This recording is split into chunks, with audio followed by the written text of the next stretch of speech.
Listen closely. What you are about to hear will not comfort you. It will not whisper sweet promises or tell you that change is easy. This audiobook exists for one purpose: to shatter the illusions that keep you paralyzed and rebuild you into someone who acts without hesitation, who moves without permission, who creates momentum even when the world feels heavy. You already know what you need to do.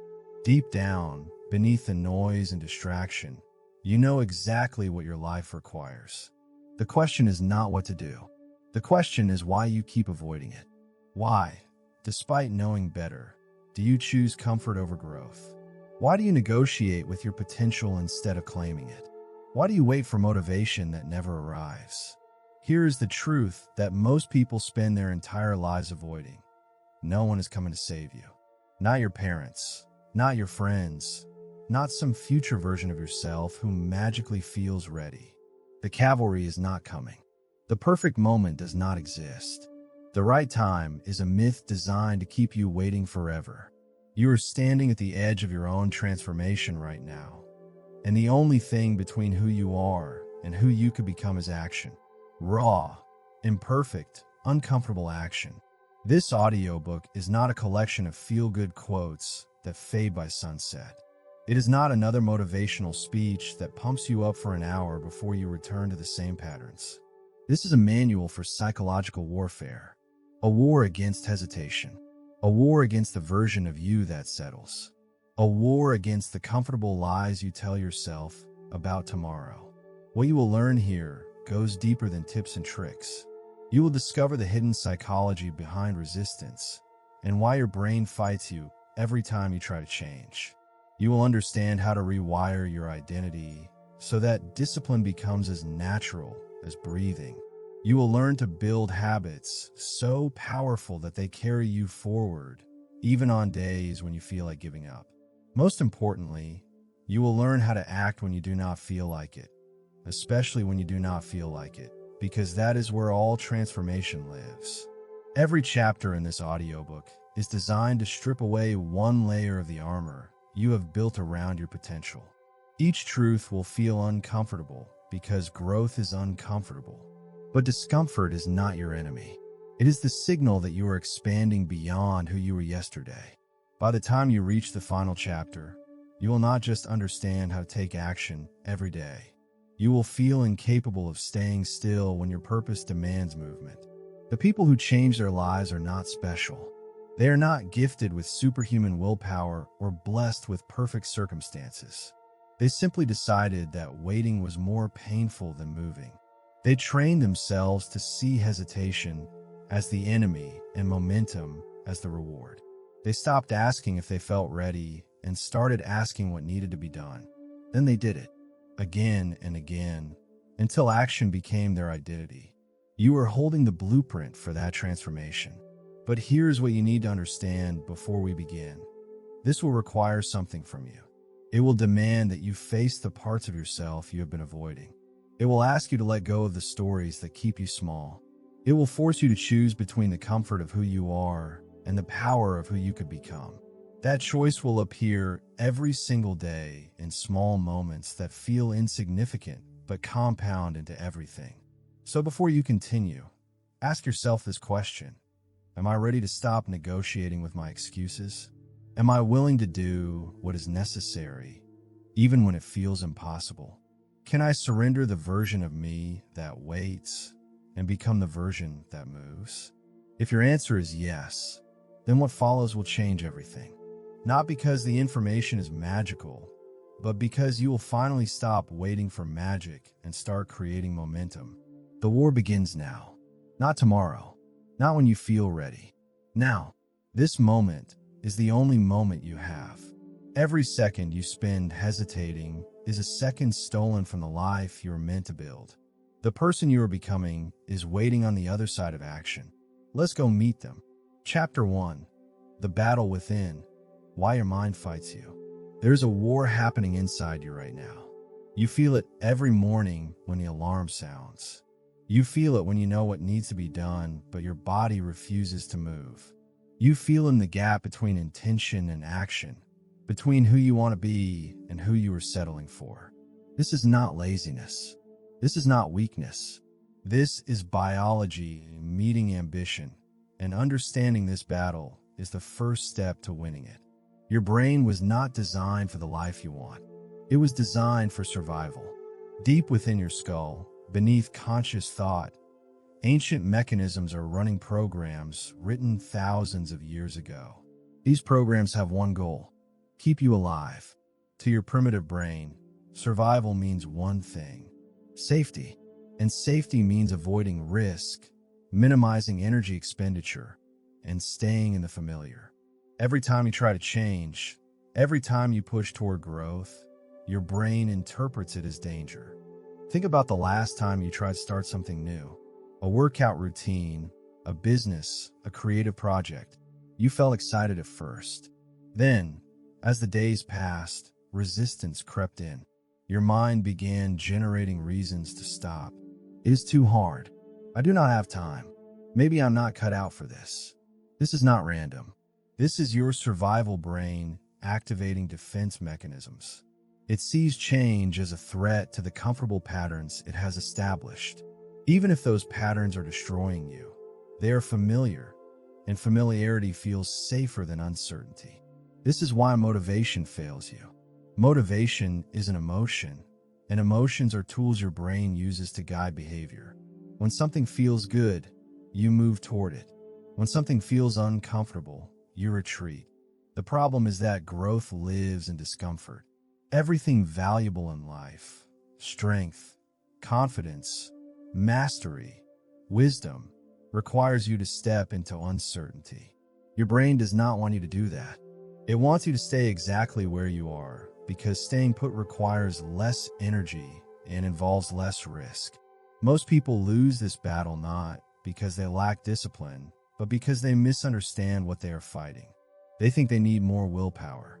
They believe successful people are simply stronger or more naturally motivated.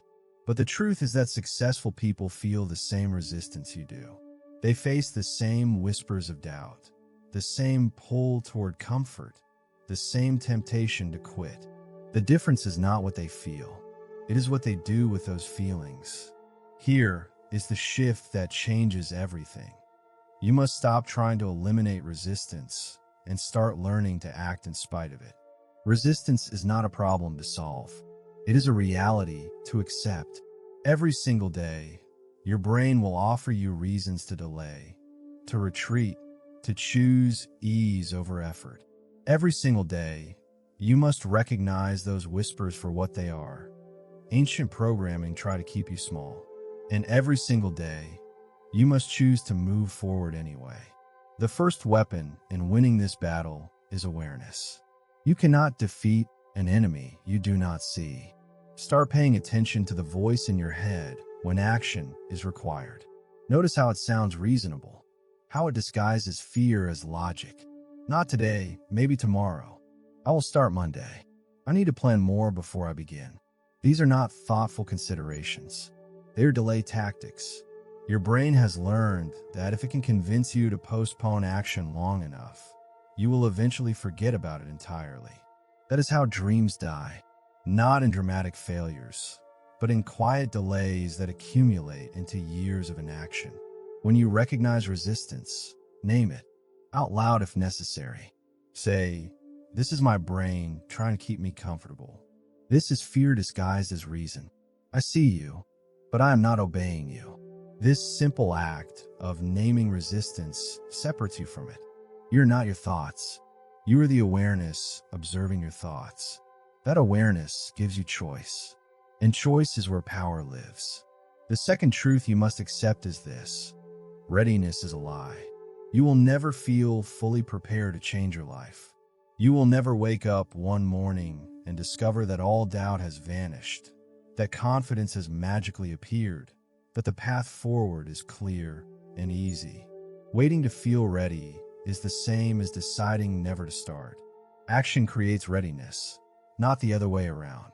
You build confidence by moving through fear, not by waiting for fear to disappear. Think of a muscle. It does not grow stronger by resting. It grows stronger by facing resistance. Your mind works the same way. Every time you act despite hesitation, you strengthen your capacity for discipline.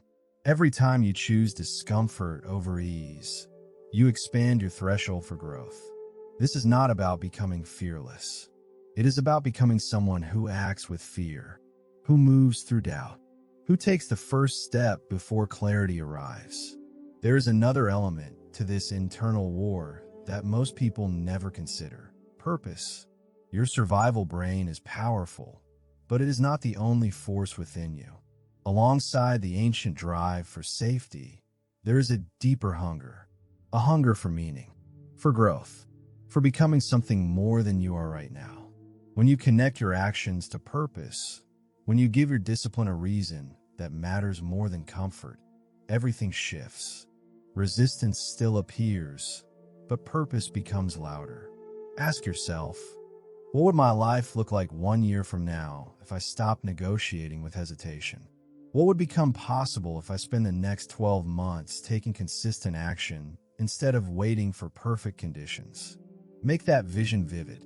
Feel it, not as some distant fantasy, but as a reality you are building one choice at a time.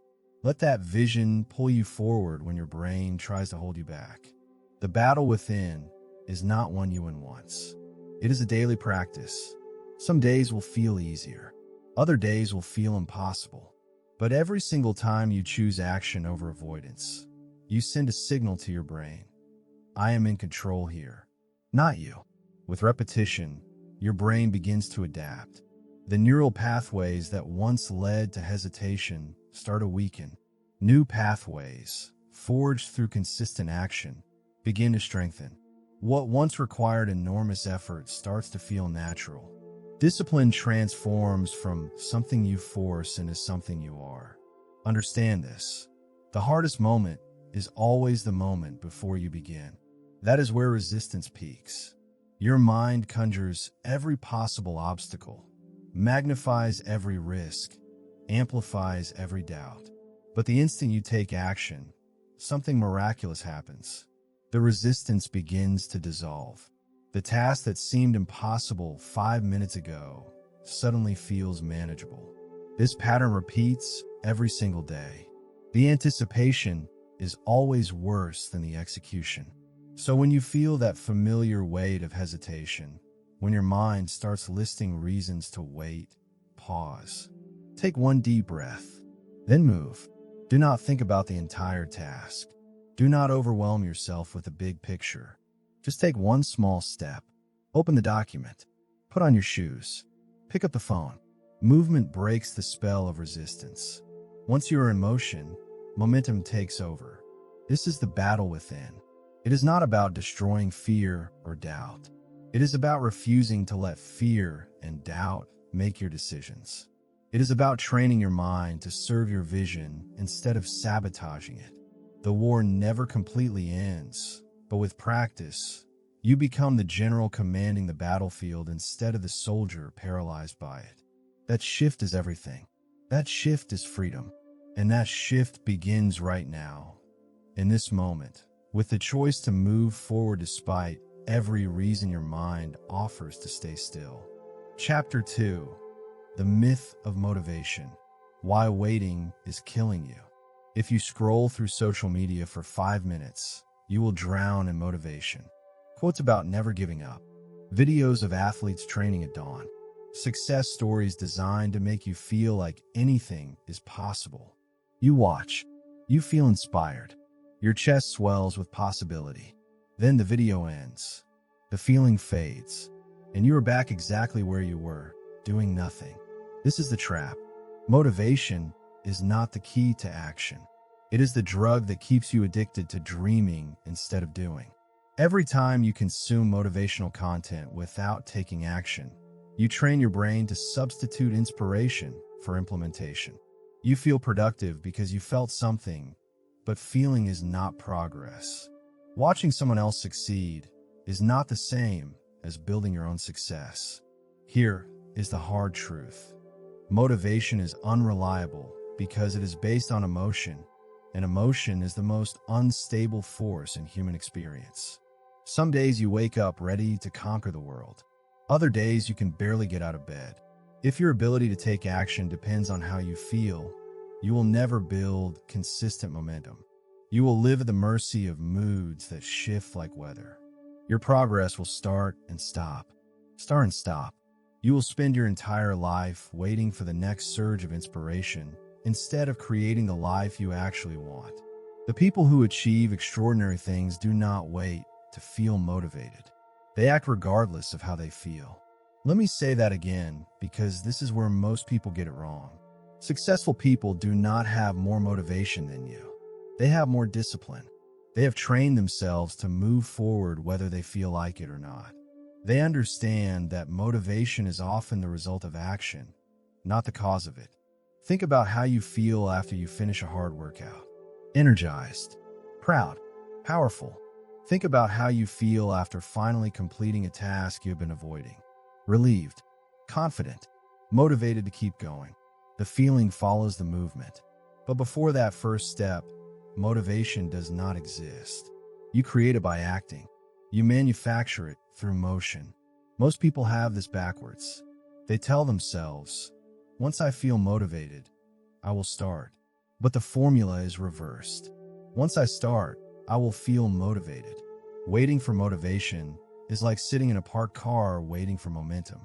The car does not move until you press the gas. You do not feel momentum until you start driving. Action generates energy. Movement creates motivation. Hesitation breeds more hesitation. This is why disciplined people seem to have endless energy. It is not because they are naturally more motivated. It is because they have built a cycle where action fuels more action. They wake up and move before their mind has time to negotiate. They follow systems instead of feelings.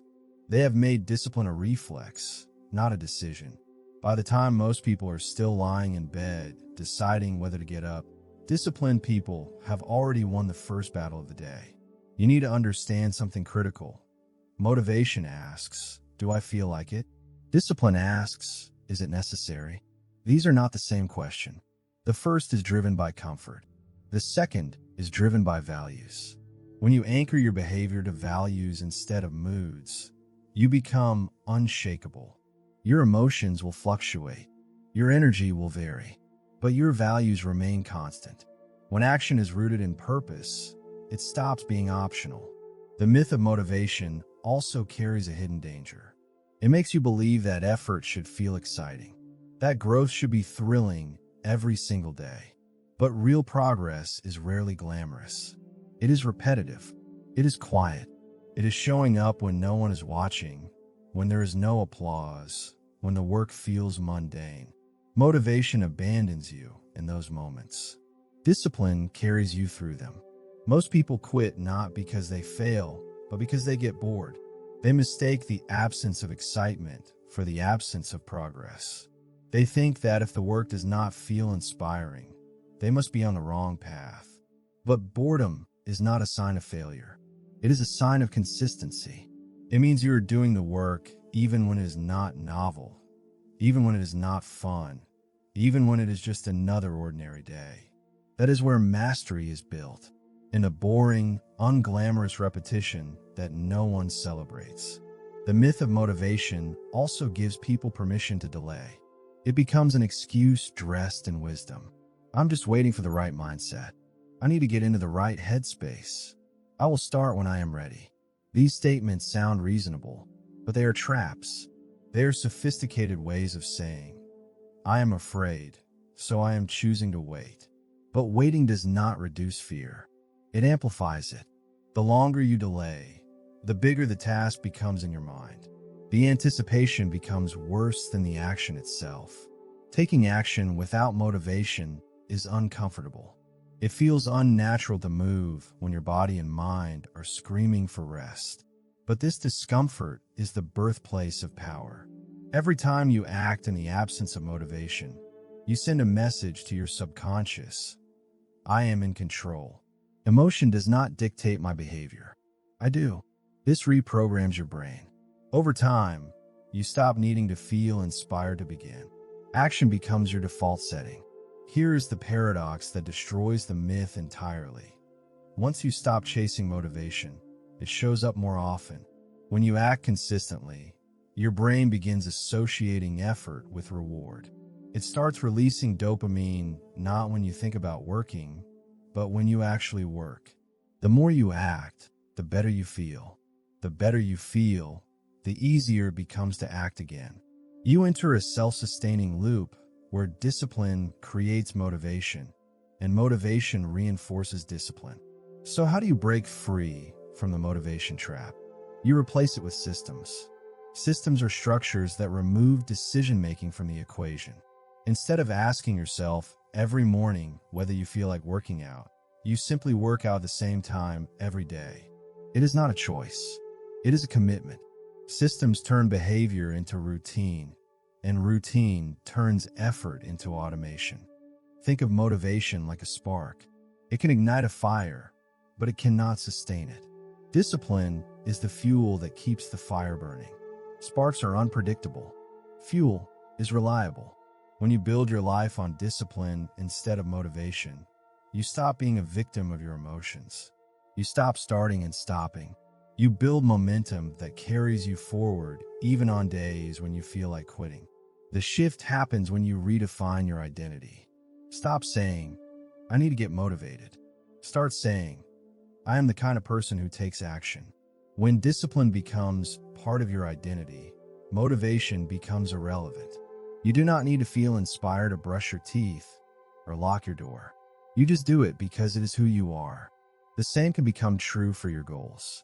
When taking action becomes part of your identity, effort stops feeling like a burden. It becomes self-expression. So let me tell you what no motivational video will ever say. Most days will feel ordinary. Most days you will not feel inspired. Most days the work will feel repetitive and thankless. And that is okay. That is normal. That is what progress actually looks like. The highlight reel you see online is a lie. Real success is built in silence, in solitude, in moments where no one is watching and nothing feels special. It is built by people who stopped waiting to feel ready and started moving anyway. The myth of motivation dies the moment you realize you do not need it. You never needed it. You only need a decision, a commitment, a system, a purpose, and the willingness to act even when action feels heavy. That willingness is not something you find. It is something you build, one uncomfortable choice at a time. And once you build it, you become unstoppable. Not because you are always motivated, but because you no longer need to be. Chapter 3: Identity versus Action. Becoming who you need to be. Every action you take is a vote for the type of person you wish to become. You may not realize it, but with every decision you make, every habit you repeat, every moment you choose comfort or courage, you are sculpting your identity. The person who wakes up early begins to see themselves as disciplined. The person who writes every day starts to believe they are a writer. The one who avoids difficult conversations reinforces the identity of someone who hides. You do not act because of who you are. You become who you act like. Most people approach change backwards. They focus on what they want to achieve instead of who they need to become. They create to-do lists, set goals, track metrics. But beneath all of that external effort, their self-image remains unchanged. And here's the problem. Your identity is the strongest force shaping your behavior. You can push yourself with willpower for days or weeks, but eventually, your mind will pull you back to what feels familiar. If you see yourself as someone who lacks discipline, even your best efforts will feel like a performance, like you are pretending to be someone you are not. True transformation does not begin with new habits. It begins with a new identity. You cannot build a sustainable life on actions that contradict how you see yourself. Willpower might force you to act for a while, but identity determines what feels natural. When your actions align with your identity, effort becomes effortless. Discipline stops being something you do and becomes something you are. Let me be clear. This is not about pretending to be someone you are not. This is about recognizing that the labels you have placed on yourself are not permanent truths. They are stories you have repeated so many times that your mind accepted them as reality. I am not a morning person. I am lazy. I am bad with discipline. These are not facts. They are narratives, and narratives can be rewritten.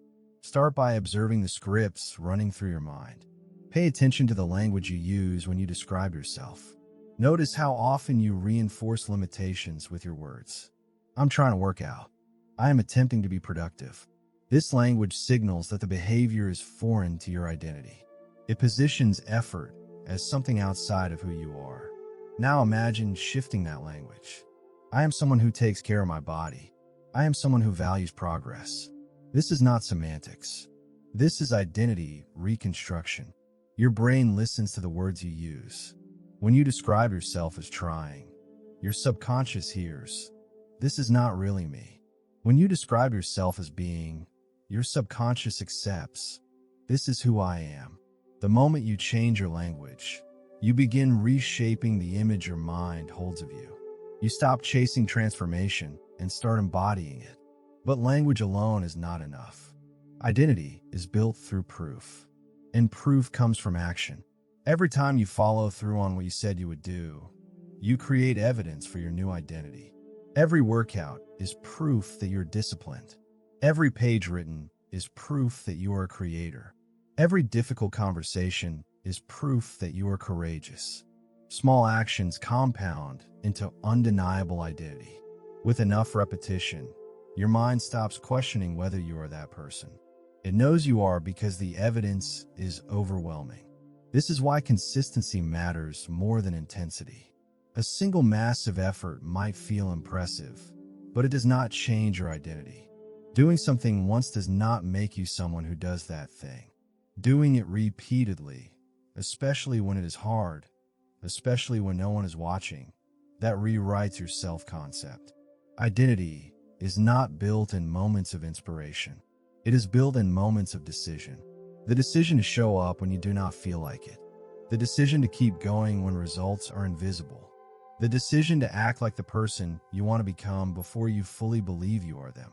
There's a powerful question you need to ask yourself every single day. What would the version of me I am becoming do right now? Not the version of you that procrastinates.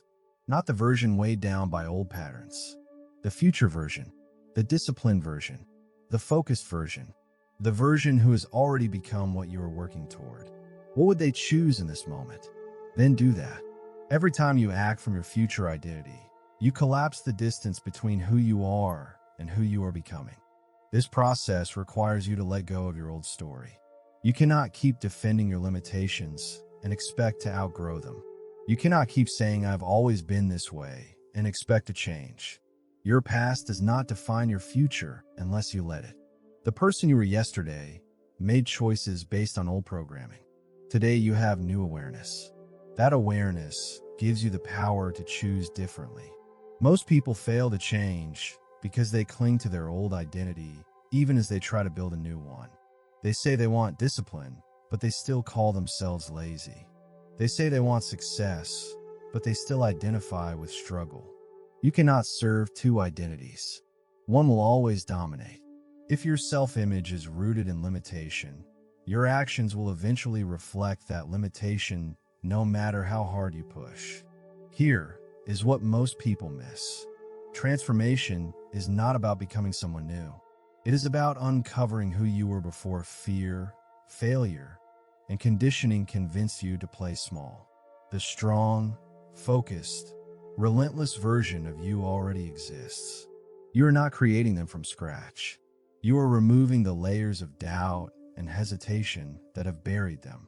Every action you take is not building a new person. It is revealing the person who has been waiting underneath all along. Identity also has a thermostat setting. Your brain is wired to return you to what feels normal. If your self-image is set to average, no matter how hard you push, you will eventually settle back into average. To permanently raise your results, you must raise your self-concept. You do this by changing the standard you hold for yourself. Not just what you want to achieve, but what you refuse to accept. When being average becomes unacceptable to your identity, average becomes impossible. Think about people who have maintained transformation, people who lost weight and kept it off, people who built businesses and sustained them, people who broke addictions and never relapsed. What separates them from those who relapse is not willpower. It is identity. They did not just change their behavior. They changed who they believe themselves to be. A person who identifies as healthy does not struggle to avoid junk food. It is simply not aligned with who they are. A person who identifies as disciplined does not debate whether to wake up early. That is just what they do. So how do you shift your identity? You start small, but you start immediately. You do not need to believe the new identity yet. Belief follows evidence. You act as if you are already the person you want to become, and you let the results speak for themselves. At first, it will feel like acting. That is okay. Keep acting. With enough repetition, the performance becomes reality. Your mind catches up to your behavior. Let me give you a truth that will set you free. You are not your thoughts. You are not your emotions. You are not your past. You are the choices you make in this present moment. And in this moment, you have the power to choose alignment. Alignment between who you say you want to be and how you are actually living. When those two things match, resistance dissolves. Effort becomes natural. Discipline feels like self-expression instead of self-punishment. Every person who has achieved something remarkable made a decision at some point to stop identifying with who they were and start living as who they wanted to become. They stopped waiting for permission. They stopped needing proof before they acted. They gave themselves permission to embody the identity first, trusting that the results would follow. And they were right. Because identity creates behavior, and behavior creates results. It always has. It always will. So ask yourself right now, who am I when I am operating at my highest level? When fear is quiet and purpose is loud, who am I? What do I think? How do I move? What do I prioritize? Start living from that place. Not someday. Today. In small ways. In private moments. In choices no one will see but you. Cast votes for the identity you're building. One decision at a time. One action at a time. One day at a time. Until the person you're becoming is no longer a goal. It is simply who you are. Chapter 4. The Psychology of Resistance. Understanding the invisible enemy. You already know what you should do. The path is clear. The steps are obvious. Wake up earlier. Work harder. Stay focused. Eat better. Move your body. Create instead of consume. You know this. And yet, when the moment arrives to act, something stops you. An invisible force rises up and whispers reasons to wait, to delay, to choose comfort one more time. That force is resistance, and it is the single greatest obstacle standing between you and the life you want. Resistance is not laziness. It is not a character flaw. It is not evidence that you are broken or weak. Resistance is a survival mechanism, an ancient part of your brain designed to protect you from perceived danger. The problem is that your brain does not distinguish between real danger and imagined discomfort. Every time you try to change, every time you push beyond your comfort zone, your primitive mind interprets it as a threat. It activates the same fear response that kept your ancestors alive when predators were real. But today there are no predators. There's only growth. And growth feels like danger to a mind wired for safety. Understanding resistance means understanding fear. Not fear of failure, though that is part of it. Deeper than that, fear of transformation, fear of the unknown, fear of becoming someone different from who you have always been. Change means uncertainty, and uncertainty threatens the predictable patterns your brain relies on. Even when your current situation is painful, it is familiar, and familiarity feels safer than the unknown. This is why people stay in toxic relationships, unfulfilling jobs, and destructive habits. The pain they know feels less threatening than the pain they do not. Resistance shows up in 1,000 forms. Procrastination, distraction, rationalization, sudden fatigue, self-doubt, overthinking, perfectionism, Each one is a tactic your brain uses to keep you from stepping into the unknown. It is trying to protect you, but in doing so, it keeps you trapped. The key to overcoming resistance is not to eliminate it, but to recognize it, to see it clearly, to name it. When you name resistance, you separate yourself from it. Most people let resistance blend into their identity. They say, "I am lazy," or "I am unmotivated." But that is not true. You are not lazy. You are resisting. You are not unmotivated. You are afraid. There is a massive difference. One is a permanent label. The other is a temporary state. When you call resistance by its name, it loses power. It becomes something you can observe instead of something that controls you. Here is a truth that will change how you approach every difficult task. Resistance is strongest right before you begin. The moment before action is where the tension peaks. Your mind imagines the discomfort ahead. It exaggerates the difficulty. It invents obstacles. But the instant you take action, even the smallest step, resistance begins to weaken. This pattern repeats every single day. The anticipation is always worse than the execution. The task you avoid for hours takes minutes to complete once you start. Resistance thrives in thought, but dies in motion. This is why starting is more important than planning. You cannot think your way out of resistance. You must act your way through it.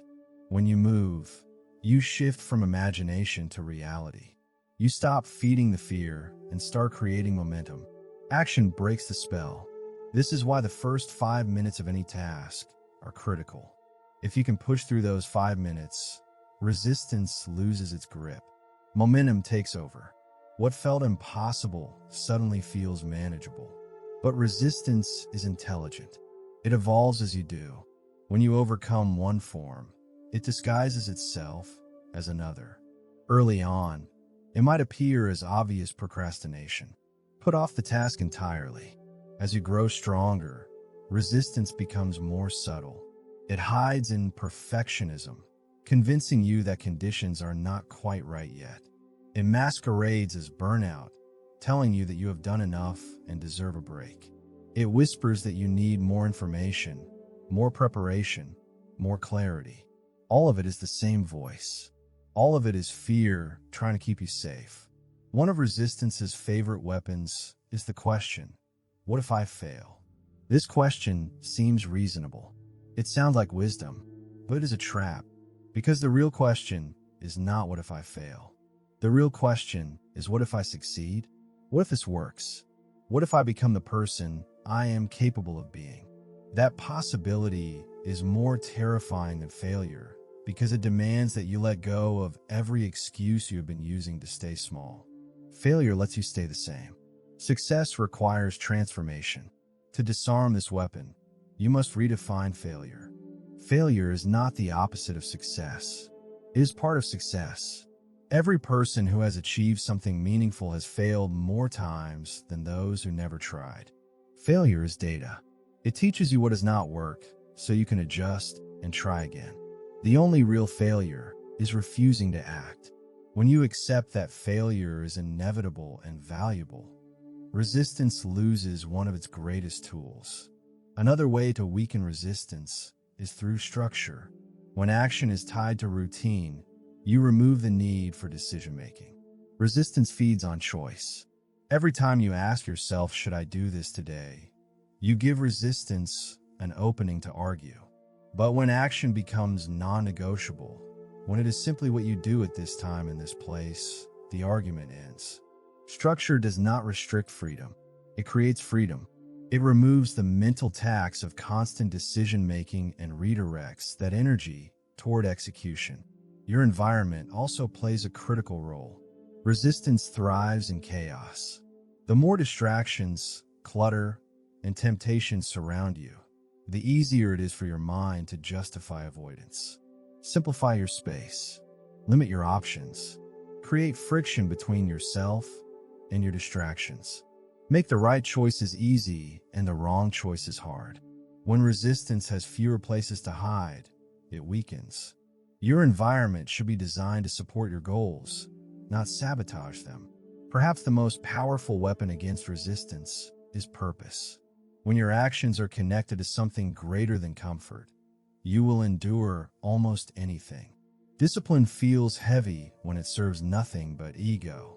It becomes light when it serves meaning. Ask yourself why this matters.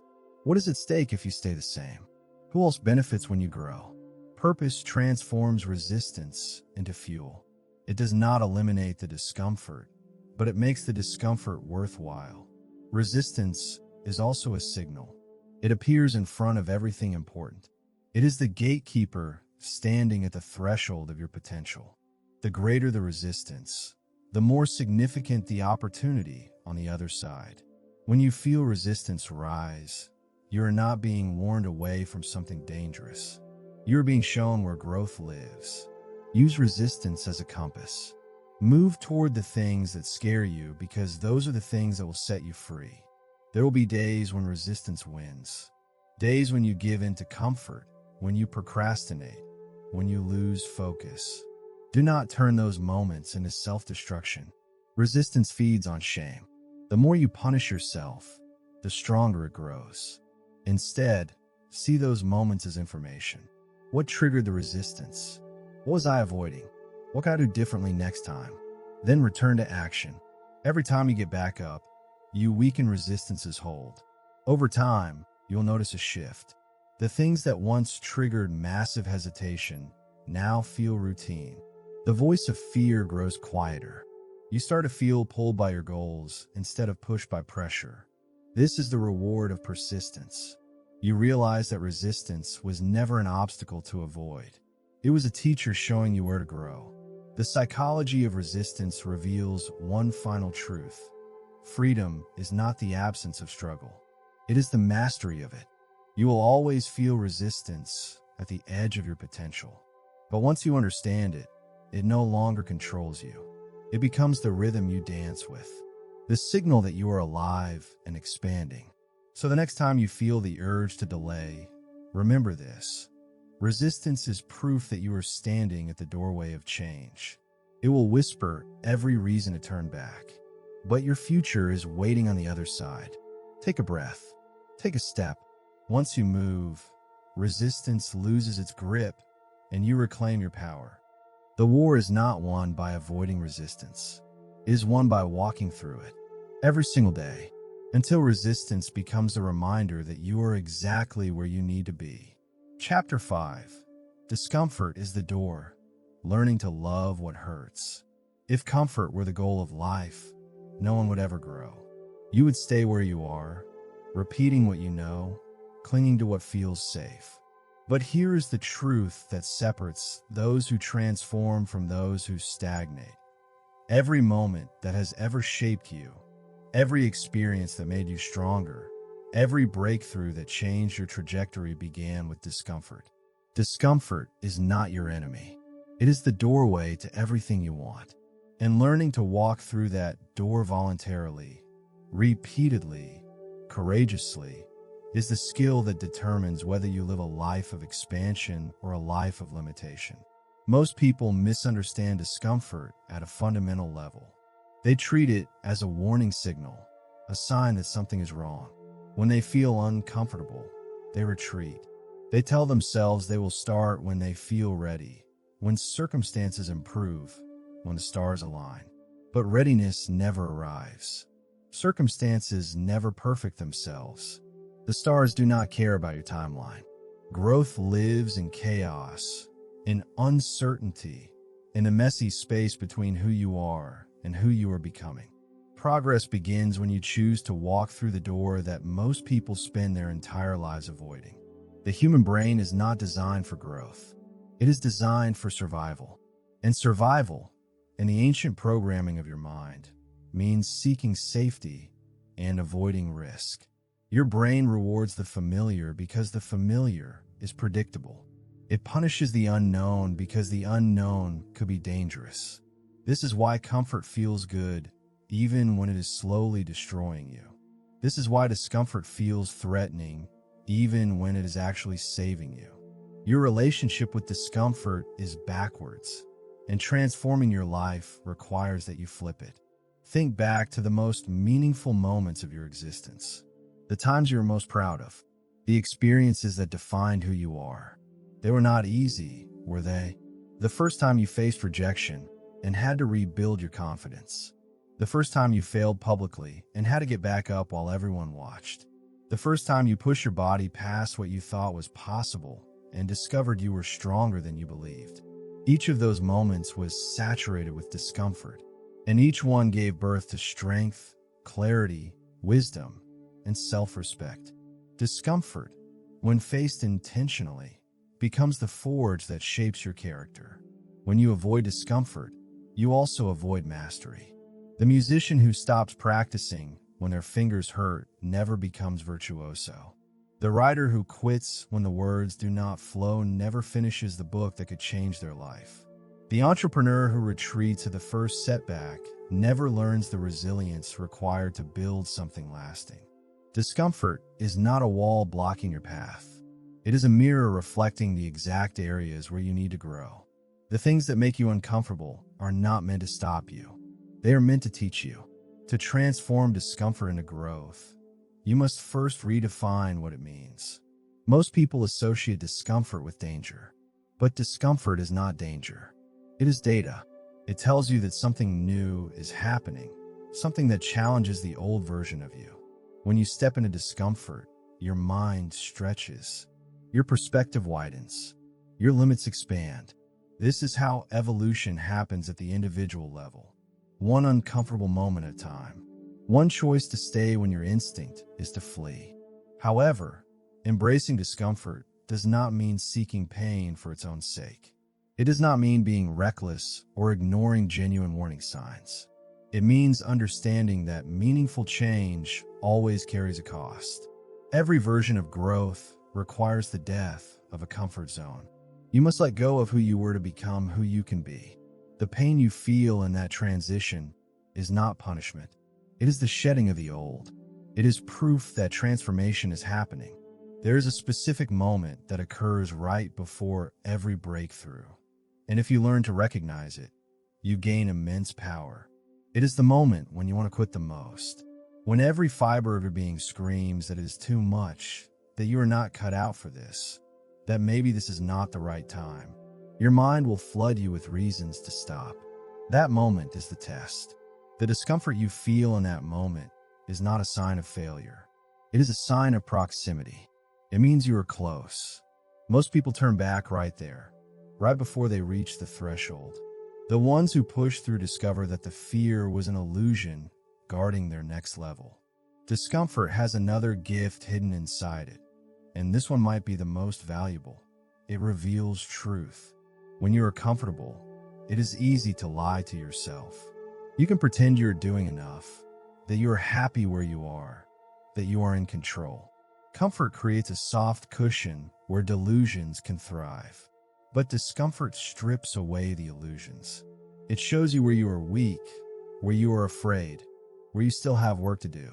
And in that brutal honesty, you find freedom, because you cannot fix what you cannot see. Discomfort forces you to see. Not all discomfort is created equal. There are two kinds, and understanding the difference is critical. The first kind of discomfort comes from avoidance, from staying stuck in a situation that does not serve you, from denying what you know you must face. This is the discomfort of stagnation, of slow decay, of wasted potential. It drains you without building anything. The second kind of discomfort comes from effort, from leaning into fear, from showing up even when it hurts, from doing the thing you least want to do but know you must. This is the discomfort of growth, of expansion, of becoming. It drains you temporarily but builds you permanently. Pain is unavoidable in life. That is not a pessimistic statement. It is a realistic one. The question is not whether you will experience pain. The question is what kind of pain you will choose. You can suffer the pain of discipline, which is temporary and leads to strength, or you can suffer the pain of regret, which is permanent and leads to bitterness. One moves you forward, the other keeps you trapped.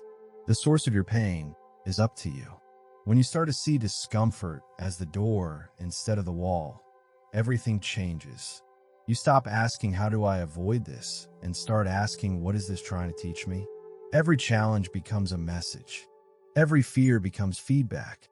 You begin to realize that discomfort is not chaos. It is clarity. It reveals what truly matters to you. The things worth fighting for always require fighting. The goals worth achieving always demand sacrifice.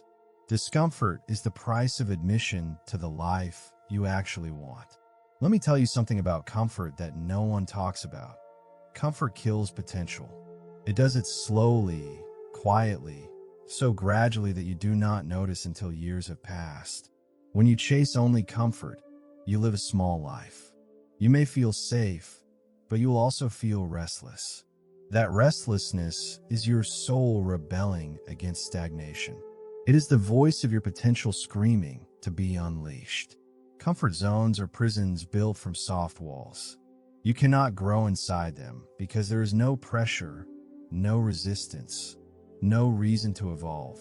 The walls feel gentle, but they are still walls. The solution is simple, but not easy. Choose discomfort daily. Make it practice. Do one thing each day that challenges you. It does not have to be massive. A cold shower, a difficult conversation, an extra hour of focused work, a few minutes of meditation when your mind wants to run. Each time you choose discomfort voluntarily, you train your nervous system to stay calm in the presence of challenge. You build emotional endurance. You expand your window of tolerance. Eventually, what once scared you becomes routine. What once drained you becomes fuel. The more you choose discomfort, the less power it has over you. You begin to trust yourself in the unknown. You realize that fear is not fatal. That struggle does not mean you are failing. It means you are alive. It means you are learning. It means you are becoming stronger. This trust is everything.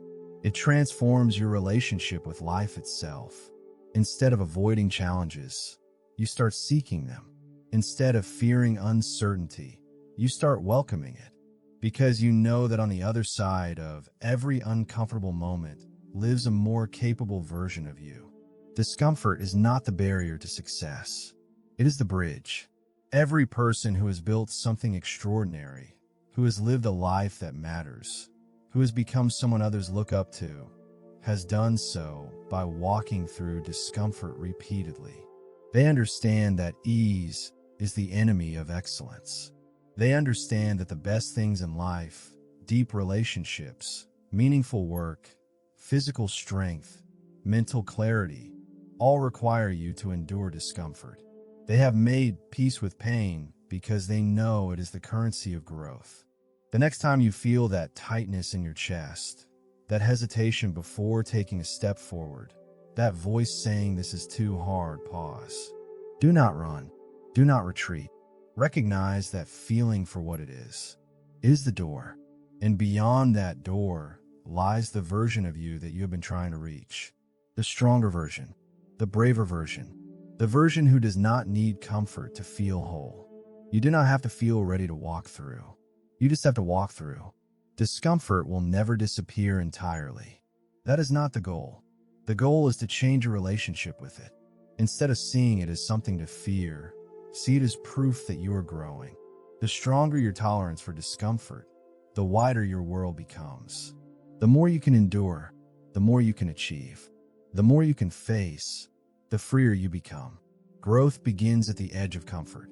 Transformation begins the moment you decide to stay when it gets hard, to move when it gets painful, to trust when you cannot yet see the outcome.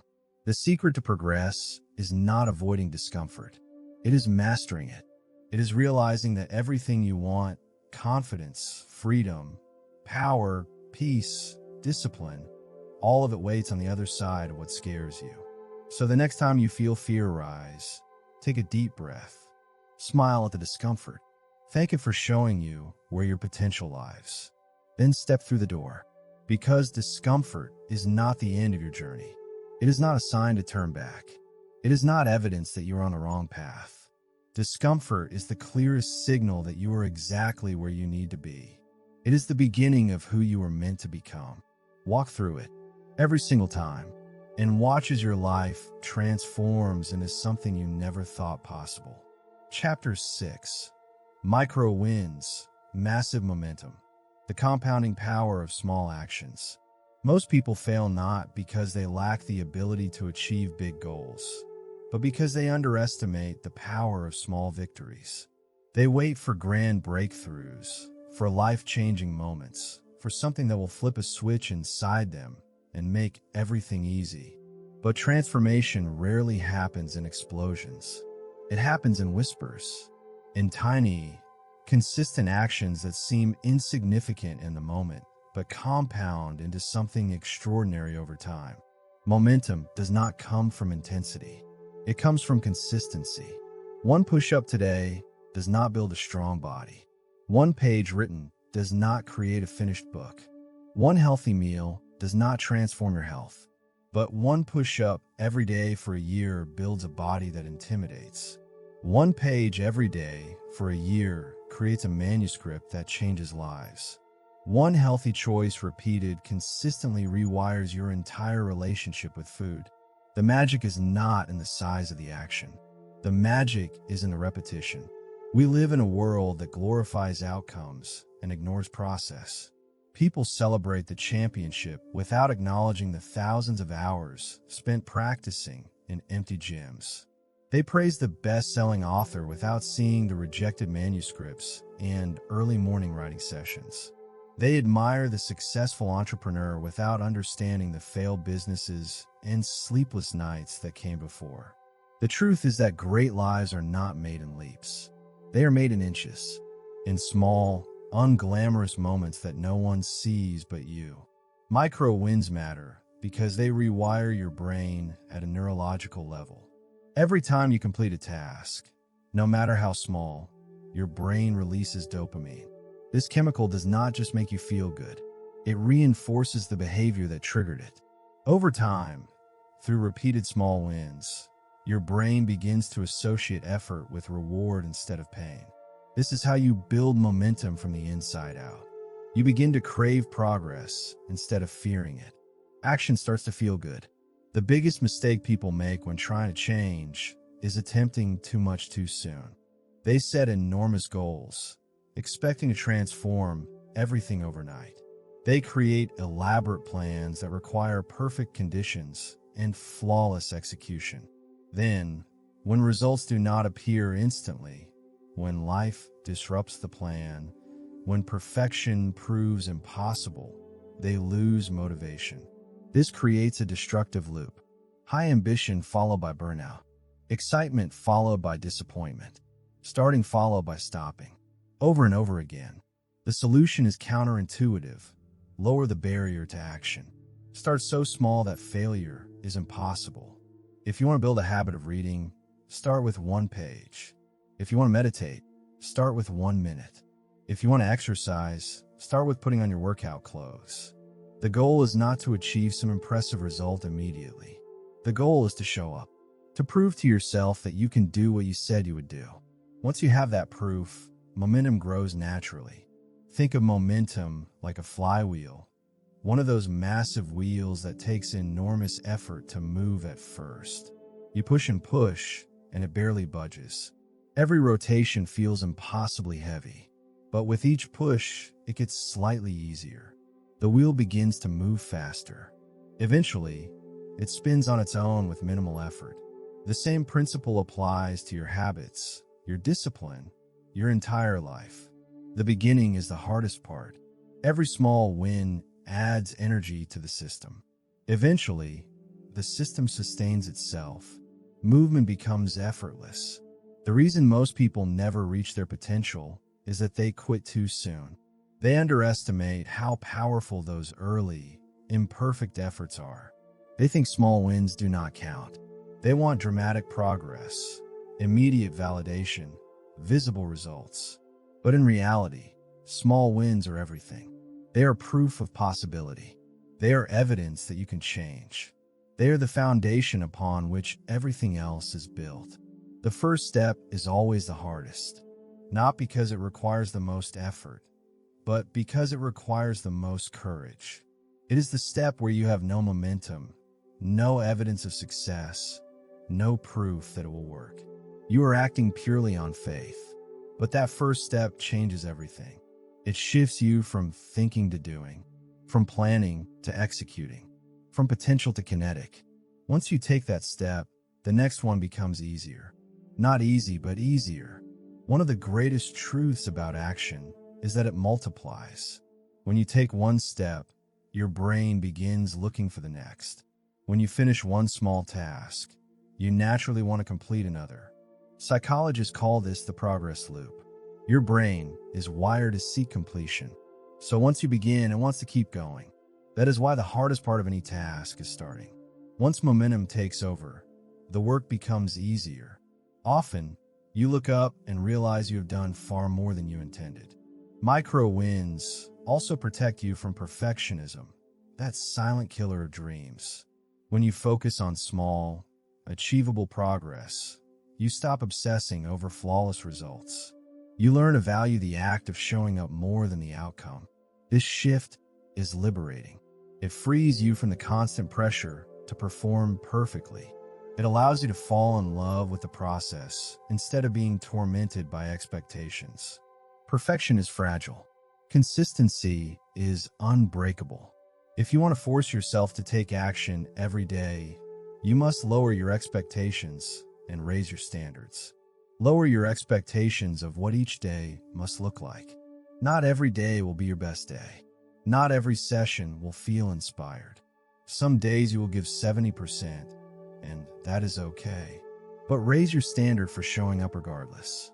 Make it non-negotiable that you will do something, even if that something is small. The days you do not feel like it are the most important.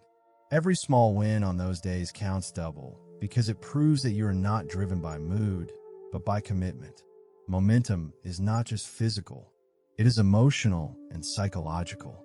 Each time you follow through on what you said you would do, you build trust with yourself. This trust is invisible, but is priceless. It becomes your foundation.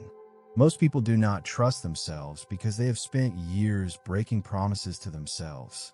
They said they would wake up early, and they did not. They said they would finish the project, and they did not. They said they would change, and they did not. Every broken promise erodes self-trust. Every kept promise rebuilds it. When you keep promises to yourself, even small ones, you stop being the person who talks about change and become the person who creates it. Your self-image shifts. You start to believe in your own word. That belief becomes fuel. It powers you through difficult moments because you know from experience that you can count on yourself. This is what discipline really is. It is self-trust weaponized. To harness momentum effectively, you must celebrate your progress, not in a shallow, performative way, but with genuine gratitude. Most people only focus on what they did not do. They end each day cataloging failures, blind to the fact that they showed up when they could have quit. When you celebrate small wins, you train your mind to notice progress instead of dwelling on imperfection. That shift in focus changes everything. It creates a positive feedback loop where progress fuels more progress. Momentum also requires patience, and patience is hard in a world that worships speed. You cannot rush momentum.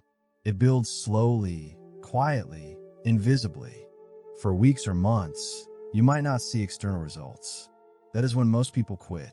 They think nothing is happening, but everything is happening. Beneath the surface, your habits are taking root. Your identity is shifting. Your brain is rewiring. The results are delayed, but the transformation is real. Then one day, suddenly, everything explodes. Overnight success that took years to build. That is how momentum works. The most successful people in any field share one trait. They understand the power of micro wins. They do not wait for the perfect day. They do not need to feel inspired. They move even when it feels pointless. They know that success is not one massive decision. It is 1,000 tiny choices made with intention. 1,000 moments where they chose action over comfort, progress over perfection, discipline over distraction. If you ever feel stuck, overwhelmed, or lost, return to simplicity. Ask yourself one question. What is one small thing I can do right now to move forward? Not tomorrow, not when you feel ready. Right now. That is all momentum needs. One small push. Once you start, the energy begins to build. Your brain shifts from hesitation to action, from fear to flow. The more you repeat this cycle, the easier it becomes. Momentum is not magic. It is not luck. It is the natural result of showing up consistently. When you commit to small wins every day, you eventually reach a point where action feels automatic. You no longer need to push yourself. You are pulled forward by your own rhythm. The work that once felt like torture becomes something you look forward to. This is the freedom you're working toward. The moment when discipline becomes effortless. When progress becomes your default state. Remember this truth. You do not need massive change to transform your life. You just need consistent motion. Every small step you take builds momentum. Every small win carries you closer to the person you were meant to become. The journey of 1,000 miles does not begin with a single step. It begins with the decision to take that step every single day. To show up when it is hard. To move when you do not feel like it. To trust that small actions compound into extraordinary results. So start small. Stay steady. Keep moving. One micro win at a time. Because once momentum is on your side, even the smallest push can change your entire direction. And direction, sustained over time, determines destination. That destination is not some far-off place. It is being built right now, in this moment, with the next choice you make. Choose progress. Choose action. Choose one small win. Then do it again tomorrow, and the day after. Watch what happens when you stop waiting for breakthroughs and start building momentum. Watch how your life transforms when you realize that small, consistent actions are the only magic you ever needed. Chapter 7. Emotion versus Execution. Why feelings cannot lead. Emotion is the most powerful force in human experience. It can make you leap toward your goals with fire in your chest, or it can chain you to the ground when fear and doubt take over. The problem is that most people allow emotion to dictate their actions. They only move when they feel inspired, confident, or excited.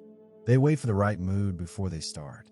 But here is the truth that separates those who achieve from those who dream. Success is built on execution, not emotion. The person who acts despite their feelings will always outgrow the one who waits for the perfect mood.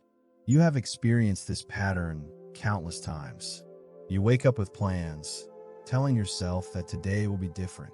Today you will work out. Today you will be productive. Today you will finally start. But the moment you feel tired, anxious, or unmotivated, the plans dissolve. You tell yourself you will start when you feel better. That moment rarely comes. Waiting for the right emotion to take action is like waiting for the weather to be perfect before you go outside. You end up watching life from the window instead of living it. Your emotions are real. They matter. They provide valuable information about your inner state. But they are not reliable guides for action. They are waves that rise and fall depending on countless invisible factors. Your sleep quality, your blood sugar, your hormone levels, your environment, the last conversation you had. All of these things influence how you feel in any given moment. If your actions depend on those shifting tides, your progress will always be inconsistent. You will be at the mercy of forces beyond your control. This is why discipline must lead and emotion must follow. Emotion is meant to be felt, acknowledged, and understood. But it is not meant to make your decisions. You can feel tired and still move. You can recognize fear and still take the step. You can acknowledge doubt and still show up. The difference between people who transform their lives and people who stay stuck is not that one group feels more motivated. It is that one group acts regardless of what they feel. The secret to mastery is what I call emotional neutrality. It does not mean suppressing your emotions or pretending they do not exist. It means refusing to give every feeling the power to control you. It means seeing your emotions as weather patterns. They shift constantly, but they do not decide your direction. When it rains, you carry an umbrella and keep walking. When you feel unmotivated, you follow your plan anyway. You act because it needs to be done, not because you feel like doing it. Emotional control does not mean you never feel low, angry, scared, or overwhelmed. It means you refuse to let those emotions write the script of your day. You no longer let momentary feelings sabotage long-term goals. The more you practice acting through discomfort, the more your brain learns that emotion is not danger. That feeling bad does not mean something is wrong. Sometimes feeling bad just means you are growing. You are challenging old patterns. You are becoming someone new. Most people act like victims of their emotions. They let moods dictate effort. They let anxiety become an excuse. They treat feelings as facts. I feel like I cannot do this, therefore I cannot do this. But feelings are not facts. They are interpretations. Stories your mind tells based on incomplete information. When you understand this, you gain tremendous power. You can feel inadequate and still perform. You can feel afraid and still be brave. You can feel unmotivated and still show up. Here is a truth that will change your life. Emotions are energy, and energy can be redirected. The same intensity that fuels fear can fuel focus. The same force that drives anger can drive determination. The same nervousness that makes you want to flee can make you hyper-alert and sharp. The emotion itself is neutral. The difference lies in where you aim it, how you channel it, what you do with it. You can feel overwhelmed and still organize your day. You can feel insecure and still speak your truth. You can feel uninspired and still do the work. Every time you act despite emotion, you train your nervous system to operate under any condition. That is true strength. Not feeling strong all the time, but moving forward regardless of how you feel. This is what separates amateurs from professionals. Amateurs wait until they feel like it. Professionals show up whether they feel like it or not. When you detach your actions from your feelings, you become consistent. And consistency is everything. Consistency is not about always being motivated. It is about always showing up. Every time you execute in spite of emotion, you reinforce a new identity. The identity of someone reliable, stable, unshakable. Someone who keeps their word to themselves. Someone who cannot be stopped by temporary feelings. Think of the greatest athletes, artists, entrepreneurs, leaders in any field. Do you think they wake up motivated every single day? They do not. What they have mastered is the art of execution without emotional permission. They follow systems. They respect their process. They have built a relationship with discomfort that allows them to perform under any condition. Rain or shine, tired or energized, motivated or flat. They show up. That is their edge. You can build that same edge. It starts with noticing when emotion tries to interfere with action. You feel that inner voice saying not today, or I'll do it later. In that moment, do not argue with it. Do not try to convince yourself to feel differently. Just act. Take one small step before your mind has time to build a case against it. You do not need to feel like it. You just need to begin. Here is the beautiful paradox. Action creates emotion. Movement generates motivation. When you move, your mood changes naturally. This is one of the greatest truths about human behavior, and most people have it backwards. They think they need to feel motivated to move, but it works in reverse. You feel motivated because you moved. You feel confident because you acted. You feel inspired because you created something. Action is the spark that lights emotion, not the other way around. The next time you do not feel like working out, start with 5 minutes. Just 5. The next time you do not feel like writing, type 1 sentence. Just 1. The next time you do not feel like getting up, count down from 5 and stand. Just stand. Once you start, resistance loses its grip. Emotion begins to shift. Energy builds. You realize that the hardest part was not the task. It was the moment before beginning. When you make execution your default, when you stop negotiating with feelings, you gain emotional stability. You no longer live at the mercy of highs and lows. You stop waiting for perfect days because you know that imperfect action beats perfect intention. Every small act of execution rewires your self-image. You begin to trust yourself. You realize that feelings are temporary. Results are permanent. This does not mean you become cold or robotic. It does not mean you stop feeling deeply. It means you become grounded. You experience the full range of human emotion without drowning in it. You learn to hold emotion without letting emotion hold you. You realize that courage is not the absence of fear. It is movement through it. Confidence is not the absence of doubt. It is action in the presence of it. Over time, something profound happens. When you act consistently regardless of emotion, your emotions begin to align with your actions. You start to feel good because you're doing good. You feel proud because you're following through. You feel peaceful because you are no longer battling yourself. Emotion transforms from enemy to ally, not because emotion changed, but because you changed your relationship with it.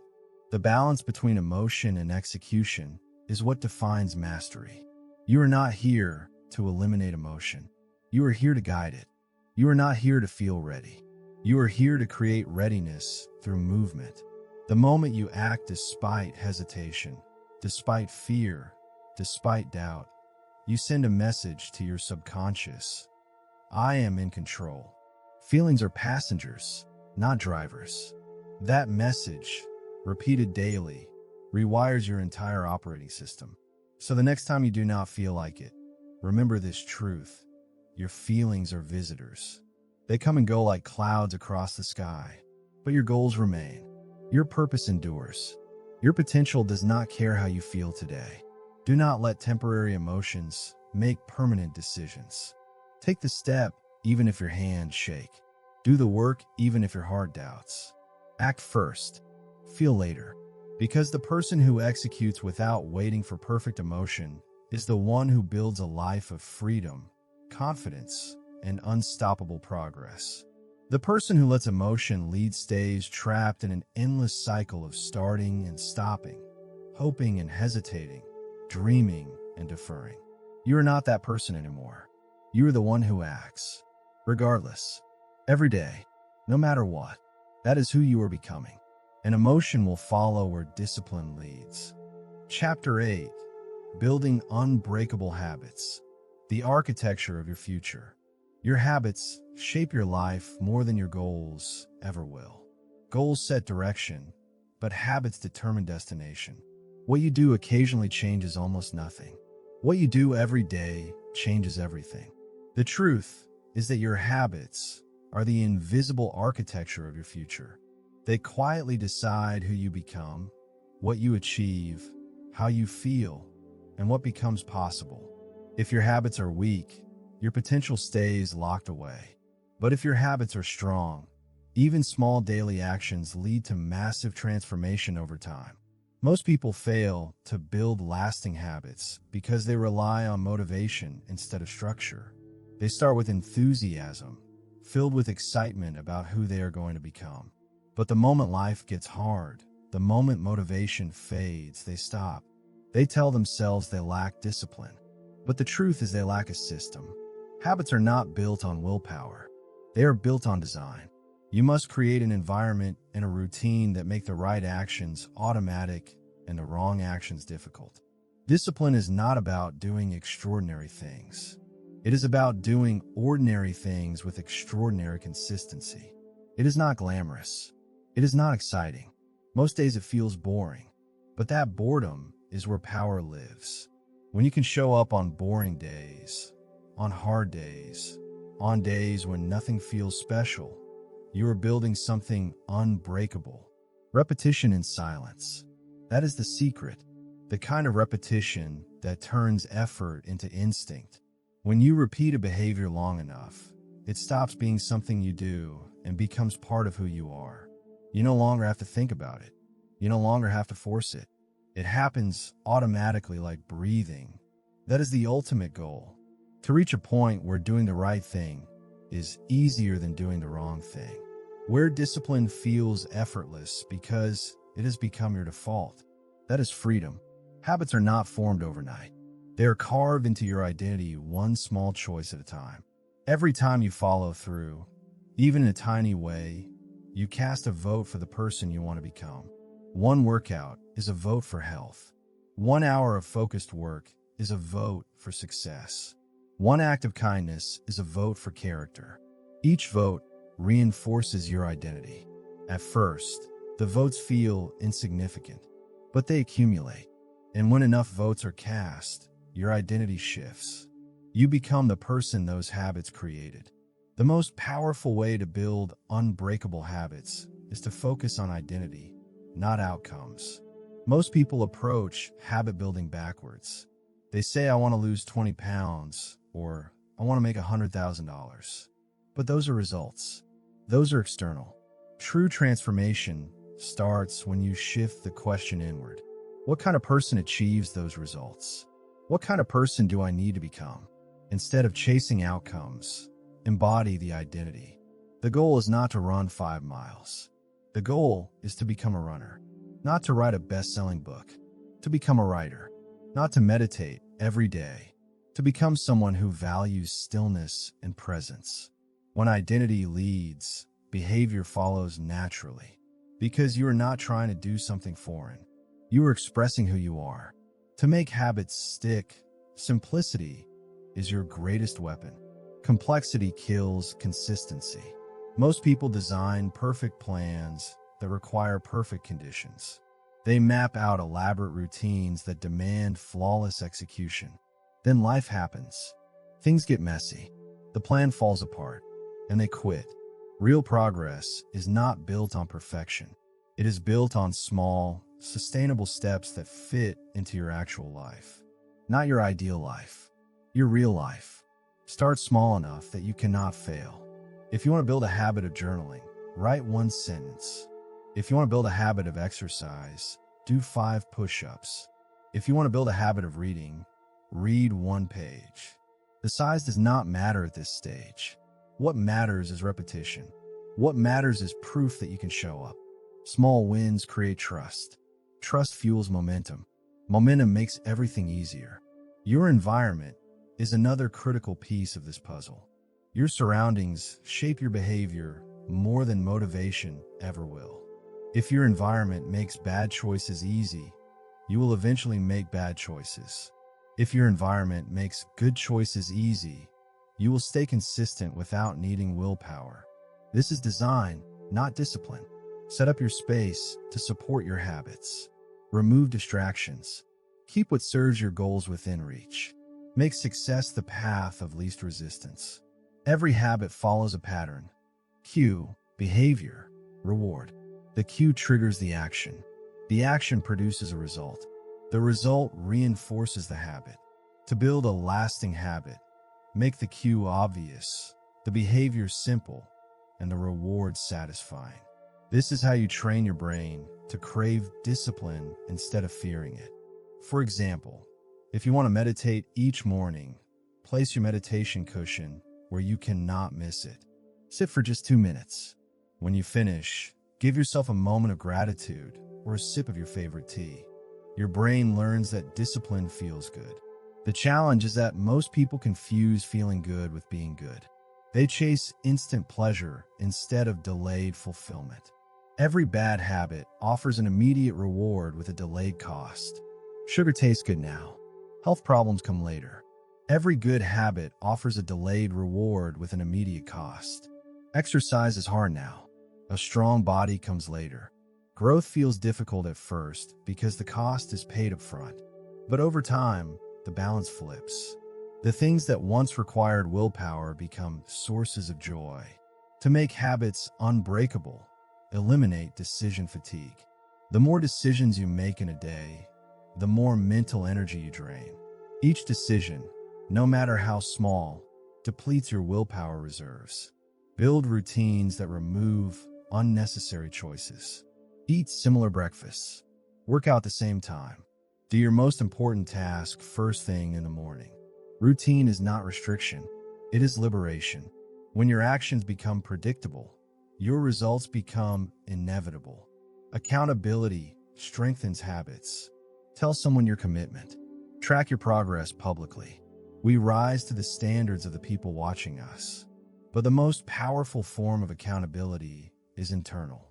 It is the quiet pride of keeping promises to yourself. Each time you follow through, you build self-respect. You stop needing external validation because your word to yourself becomes sacred. That internal accountability is what transforms habits into identity. There will be days when your habits feel heavy, when you do not want to show up, when you are tired, stressed, overwhelmed. You will be tempted to skip. You will convince yourself that one missed day does not matter. But habits are not built on what you do occasionally. They are built on what you do when you least want it. The hardest days matter most. Every time you show up when it is inconvenient, when it is uncomfortable, when you would rather do anything else, you make your habit harder to break. Consistency beats intensity every single time. It is better to do something small every day than something huge once in a while. The compounding effect of consistency is invisible at first, but becomes unstoppable over time. One drop of water means nothing, but enough drops carve rivers through mountains. Habits are those drops. They reshape your life through persistence, not force. If you struggle to stay consistent, reconnect with your why. Why did you start this? Who are you becoming? What will be possible when this habit is unbreakable? Purpose breathes life into repetition. Without purpose, even good habits feel empty. With purpose, even difficult habits feel sacred. When your habits align with your values, discipline transforms into devotion. The ultimate goal of building unbreakable habits is not perfection. It is transformation. It is becoming someone you can count on. Someone who acts with integrity, even when no one is watching. It is about crafting a life that runs on momentum instead of constant effort. When your habits are strong, you stop relying on motivation. You live with structure, clarity, and peace. Your days have rhythm. Your actions have meaning. Your life has direction. So build slowly, but build deliberately. Design your environment. Simplify your actions. Repeat your routines until they become part of who you are. Habits are not chains that trap you. They are anchors that ground you. They are the proof that you can build a new life from the inside out. One choice at a time, one day at a time. When you master your habits, you master your future. You stop reacting to life and start creating it. You move from chaos to control, from hoping to knowing. You become the architect of your destiny. And that transformation begins not with a single massive change, but with one small habit, repeated until it becomes unbreakable. Chapter 9. The War Against Comfort. Why easy will destroy you. Comfort feels safe.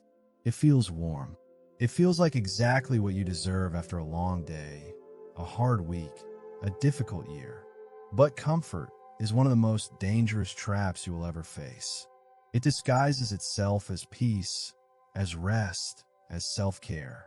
But underneath that soft exterior, comfort is slowly stealing your ambition, your hunger, your potential, and your future. Comfort whispers that you are fine where you are, that you deserve to rest a little longer, that you will start tomorrow. But tomorrow rarely comes for those who live inside the walls of comfort. The truth is this: the life you want exists just beyond what feels easy. Growth begins where comfort ends. Every person faces two wars in life. The first is the outer war against circumstances, challenges, obstacles, and the world's resistance. The second is the inner war against the part of you that craves comfort and resists change. The inner war is far more difficult because it feels like self-preservation. Your mind convinces you that avoiding discomfort keeps you safe, but in reality, it keeps you small. Comfort has a seductive rhythm. It tells you to take shortcuts, to lower your standards, to choose instant pleasure over long-term fulfillment. It rewards you with temporary relief while robbing you of lasting satisfaction. When you live in comfort, you stop striving. You stop exploring. You stop believing that more is possible. Over time, Comfort builds invisible walls around you. You call it stability, but it is really stagnation. You call it peace, but it is really paralysis. You call it rest, but it is really decay. The war against comfort begins with awareness. You must first see it for what it is, a slow, quiet decay of potential. Comfort feeds on inaction. The longer you stay there, the harder it becomes to leave. That is why breaking free requires tremendous courage. You must be willing to disrupt your own peace for the sake of progress. You must be willing to trade temporary ease for permanent growth. You must choose the hard path even when the easy path is right there, calling to you. Most people confuse comfort with happiness. They think being at ease means being fulfilled. But fulfillment comes from progress, not rest. You feel alive when you're expanding, learning, striving, overcoming. When you're growing, you feel proud of yourself. When you're comfortable, you are just existing. You are coasting, and coasting always leads downhill. The happiest people are not those who avoid challenge. They are those who turn challenge into meaning, struggle into strength, discomfort into growth. If you look closely at history, at innovation, at every extraordinary achievement, you will find the same pattern. Everything meaningful was born from discomfort. Every innovation began when someone was uncomfortable with the way things were. Every act of courage happened when someone stepped beyond what felt safe.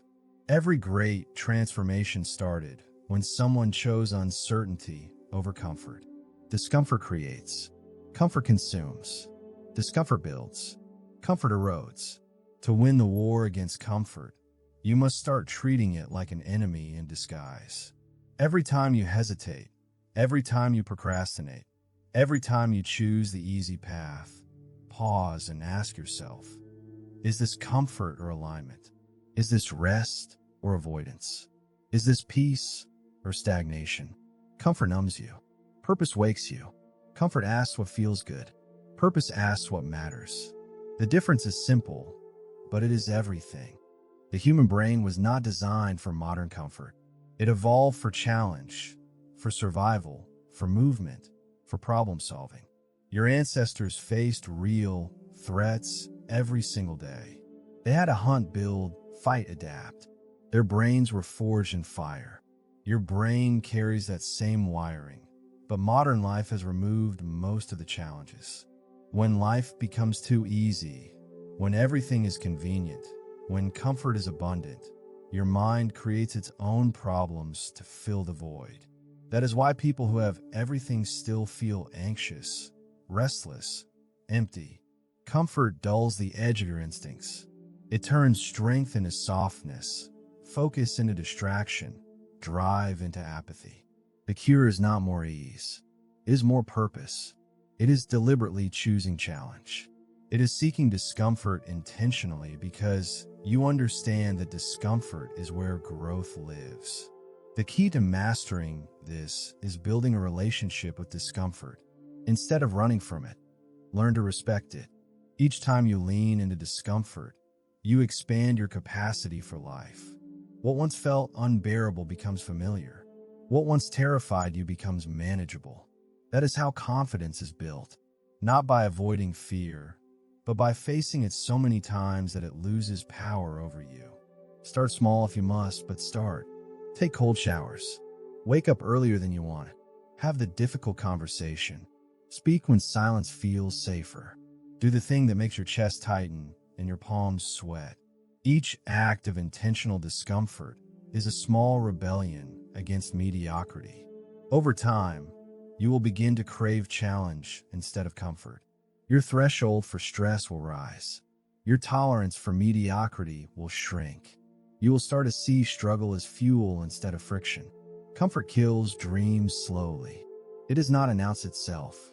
It does not attack you directly. It convinces you to postpone action until conditions are perfect. It tells you that you need more time, more resources, more clarity, more energy. But perfection is an illusion. There will never be a perfect moment. The stars will never align. The conditions will never be ideal. The perfect time is always now, in the middle of uncertainty, in the midst of doubt, in the presence of fear. The people who win are not the ones who wait for the right conditions. They are the ones who act in spite of them. Every time you choose comfort over challenge, you reinforce the identity of someone who retreats. You teach your brain that discomfort is dangerous, that safety is the highest value, that staying small is acceptable. Every time you choose challenge over comfort, you reinforce the identity of someone who grows. You teach your brain that you are capable, that discomfort is temporary, that growth is worth the price. This battle happens daily in small moments. When the alarm goes off, when the temptation appears, when fear whispers, stay where you are. Each decision is a vote for your future. The war against comfort is not about rejecting rest or pleasure. It is about balance. It is about understanding the difference between rest that restores and rest that restrains. Rest should recharge you so you can give more. Comfort should reward effort, not replace it. When you rest after giving your all, it feels fulfilling. When you rest after doing nothing, it feels empty. The difference lies in whether you earned it. The world rewards those who can stay steady when others crumble, those who can act when comfort calls, those who understand that success is not built on ease, but on endurance. To build that endurance, you must train your mind daily. Push your limits intentionally. Seek discomfort on purpose. Every challenge you face voluntarily prepares you for the ones you cannot control. When life hits you with unexpected hardship, you will not break because you have been training for it all along. When you live with intention, discomfort becomes your ally. It sharpens your mind, strengthens your spirit, humbles your ego. It reminds you that you are alive, still growing, still capable of more. Comfort tells you that you have arrived, that you can stop now. Discomfort reminds you that you are still becoming, that there is no finish line, that growth is infinite. Here is the paradox of comfort. The more you chase it, the less you feel it. True comfort, true peace, true rest. These things come not from avoiding difficulty, but from mastering it. When you can handle anything life throws at you, when you have built yourself into someone strong and capable and resilient, you carry peace within you. You stop needing the world to be easy because you have become strong. That is real comfort, not the absence of challenge, but the confidence to face any challenge. So fight the war against comfort every single day. Wake up and choose effort over ease. Choose progress over perfection. Choose purpose over pleasure. Each time you do, you expand your strength, your resilience, your capacity for greatness. You become unshakable, not because life gets easier, but because you get stronger. You stop living in the shadow of who you could be and step fully into who you are meant to become. The war never ends, but neither does your potential. The more you push against comfort, the freer you become. Because true freedom is not the absence of struggle. It is the ability to move through struggle without losing your will. It is knowing that you can face anything and still stand. That knowledge, that certainty, that unshakable confidence, that is what you are building. One uncomfortable choice at a time. One hard decision at a time. One victory over comfort at a time. Comfort will always be there, waiting, whispering, tempting. But so will your purpose. So will your potential. The question is which voice you will listen to, which path you will choose. The easy one that leads nowhere, or the hard one that leads everywhere. The war against comfort is the war for your life. And it is a war you must fight every single day. Not later. Not when you feel ready. Now. Because your future is being decided right now. In this moment. By whether you choose comfort or courage. Choose courage. Choose discomfort. Choose growth.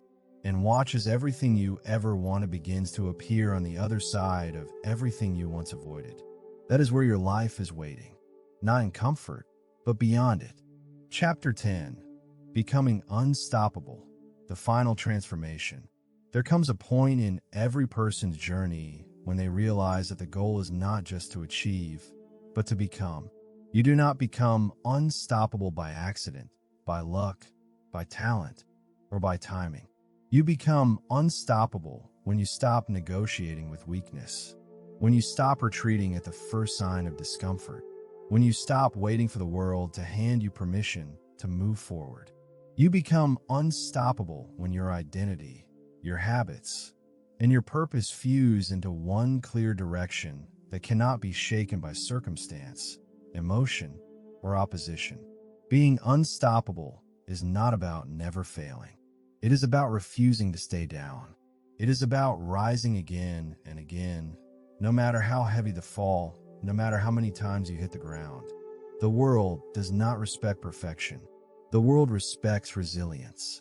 People who cannot be stopped are not the strongest, the smartest, or the most talented. They are simply the ones who refuse to quit. Every setback becomes a lesson. Every obstacle becomes fuel. Every moment of pain becomes power. The truth is that life will always test you. It will push you to your limits and beyond. There will be days when you question your path, when doubt creeps in like fog, when you feel like all your effort is for nothing. But being unstoppable means you move anyway. You act through uncertainty.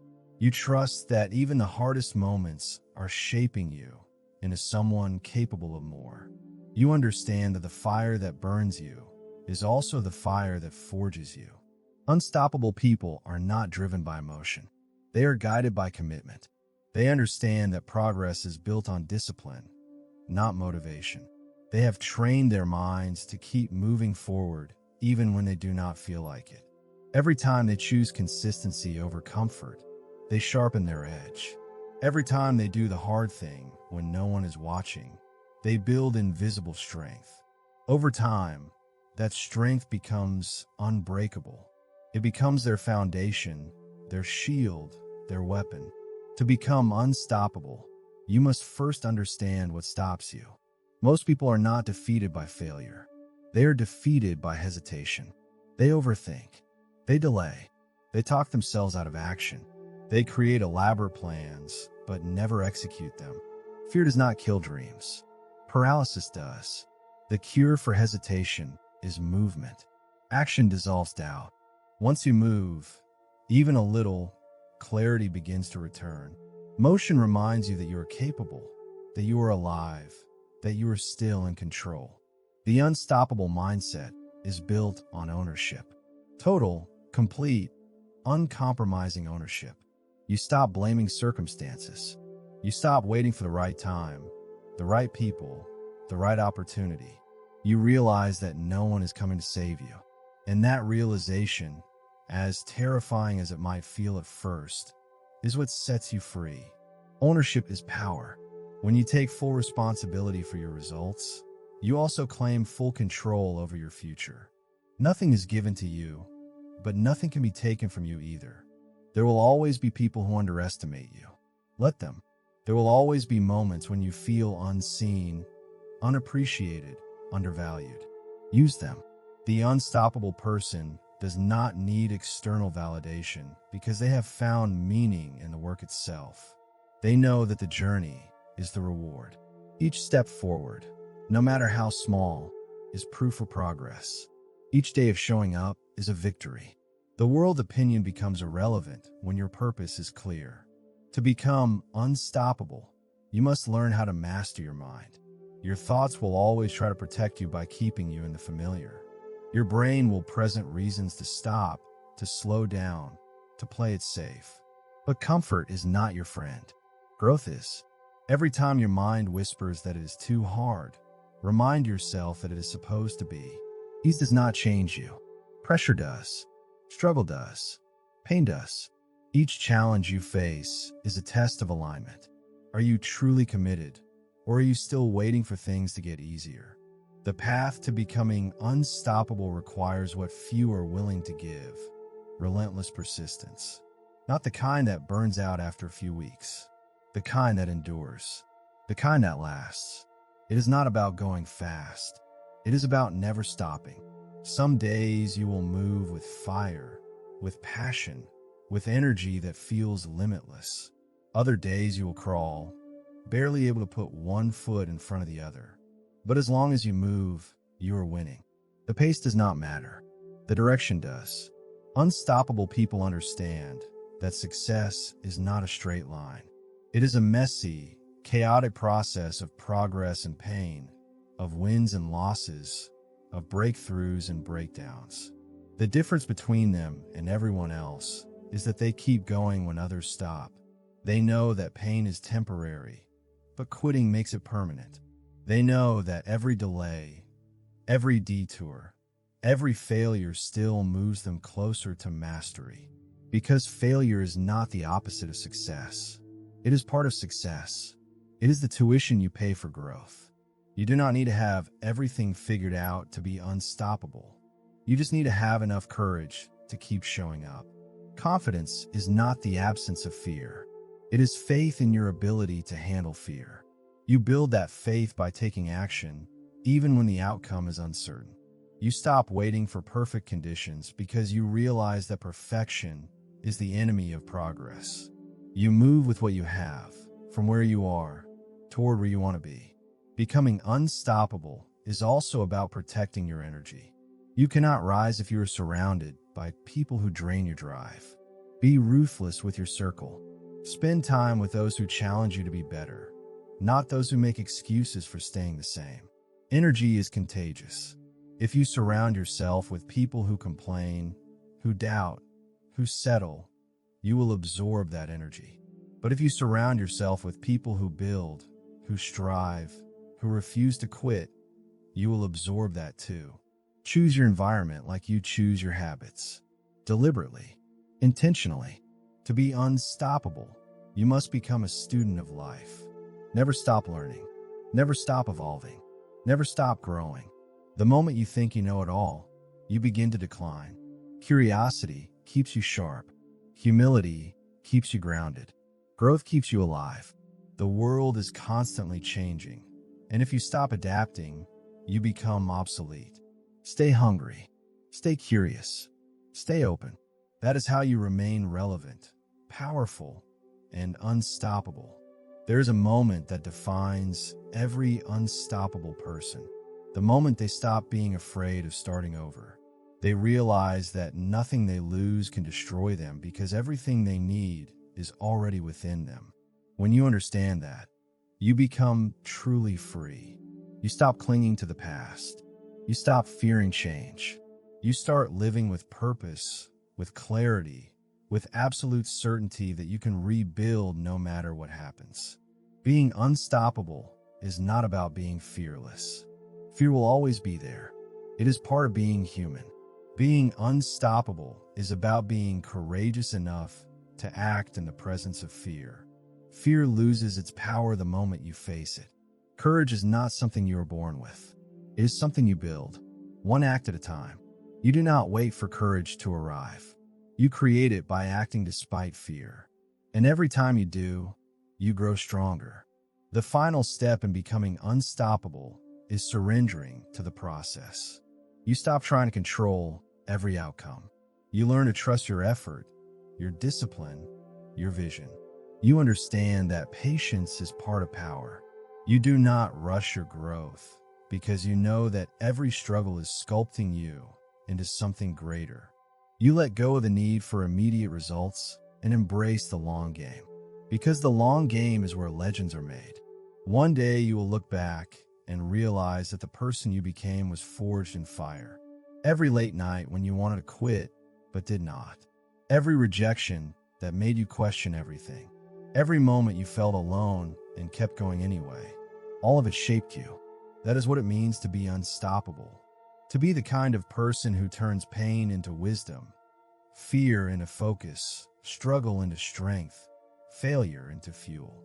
So keep moving forward even when it hurts, even when it is slow, even when no one believes in you yet, even when you do not believe in yourself. You are building momentum one act of courage at a time. You are writing a story that will outlast doubt, fear, and failure. You are becoming the kind of person who cannot be broken because you have already rebuilt yourself from the inside out, piece by piece, choice by choice. Becoming unstoppable is not about reaching a destination. There is no finish line.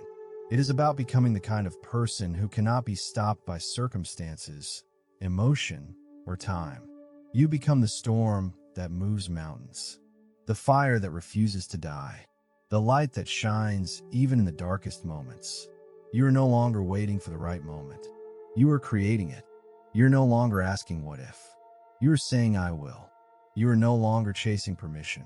You are choosing power. That is what it means to be unstoppable. To wake up every day and decide that today you will move forward. To face resistance and walk through it. To feel fear and act anyway. To fall and rise again. To fail and learn. To hurt and heal. To keep going when every part of you wants to stop. That is the person you are becoming. Not someone who never struggles, but someone who cannot be stopped by struggle. The world needs unstoppable people. People who refuse to accept mediocrity. People who demand more from themselves.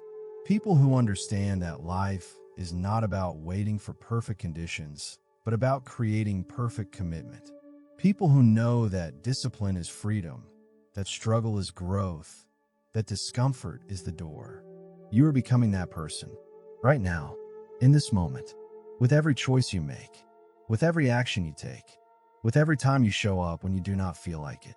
You are not waiting for transformation. You are living it. You are not hoping to become unstoppable. You are becoming it, one day at a time, one decision at a time, one step at a time. So rise, not because it is easy, but because it is necessary. Not because you feel ready, but because your future demands it. Not because someone told you to, but because something inside you refuses to stay small. Rise and become the person you were always meant to be. Unstoppable, unbreakable, undeniable. Your journey does not end here. It begins here. Every day is a new beginning. Every moment is a new choice. And in this moment, you choose power. You choose action. You choose to become unstoppable. Now go. Take that first step, then take another, and never, ever stop. Because the world is waiting for what you will become. And what you will become is everything you were always capable of being. Unstoppable. Conclusion. The life you build from here. You have reached the end of this audiobook, but you stand at the beginning of something far greater. Everything you have heard, every principle, every truth, every strategy, it all means nothing without one thing: action. You can understand every word in this book. You can agree with every concept. You can feel inspired by every chapter. But if you do not act, nothing changes. Knowledge without execution is just entertainment. The person you were when you started listening is not the person listening now. Something has shifted.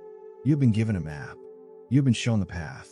You now understand why you resist, how to overcome that resistance, and what it takes to build a life of unstoppable discipline. The question is no longer what to do. The question is, will you do it? Everything you want is on the other side of action. The confidence you crave comes from acting despite fear.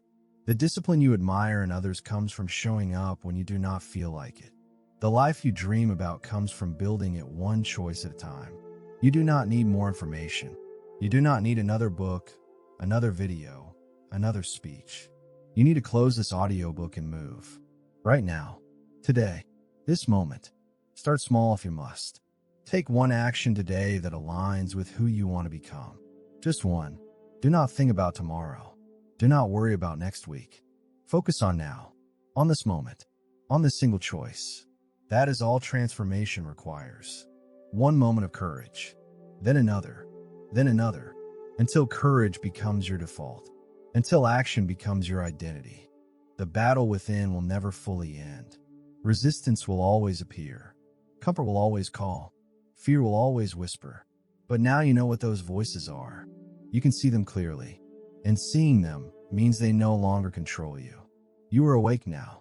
You cannot go back to sleep. You cannot pretend you do not know what needs to be done. You are not broken. You are not weak. You are not incapable. You are simply untrained. And training begins today. With one action, one decision, One step toward the person you are becoming. That person is not some distant dream. That person is being built right now, with what you do next. So what will you do? Will you let this moment pass like so many others? Will you let inspiration fade into memory? Or will you finally take action? The choice is yours. It always has been. No one can make it for you. No one can force you to change. But no one can stop you either. If you decide, truly decide, that you're done waiting, that you're done negotiating with your potential, that you're ready to become who you were meant to be, then nothing can stand in your way. Go now. Move. Act. Build. Become. Your future is waiting, and it starts with a single step. Take it, then take another, and never, ever stop, because you are not here to live a small life. You are here to become unstoppable.